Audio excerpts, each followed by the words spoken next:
Now, before we do that, and it takes a 17mm wheel lug socket, make sure to loosen your wheel lugs before you get your car in the air. So I'm gonna loosen the lugs, get the car up in the air, pull the wheel off, and then we're gonna pull the fender liner. I know that's a lot, but let's get started. It's really simple.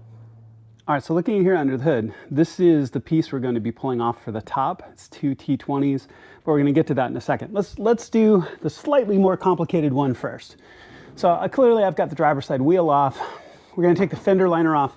You can do this without putting the car in the air. It's really narrow spaces to work in, and to be able to show you what we're doing, plus making it a little bit easier. For me, it's just easier to put the car up in the air, jack it up, take the wheel off. Faster, easier. So you have a whole series of 10mm screws all the way around the perimeter, one up here in the middle. Take all of those out, take your fender liner out, and we'll see a big radiator piece just like that top one right here in the back of the headlight. So go ahead and take your fender liner out next.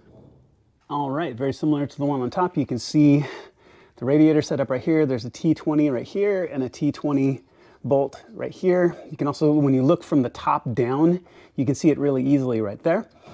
The advantage that the G80s have over being a little bit bigger frame than the G87s, these are much easier to get to. So go ahead and undo both of those T20s and gently pull this away.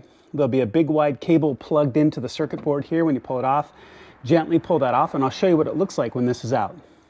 All right, so it's hanging loose. I haven't unplugged it yet, but I want to show you a quick trick. So if you're having a hard time getting to the bolt that's right here at the top, because it is kind of narrow space, I'll use my T20 bit right here, my Torx T20 bit, and a 1/4 inch ratcheting wrench. Works really, really well, can fit into that space.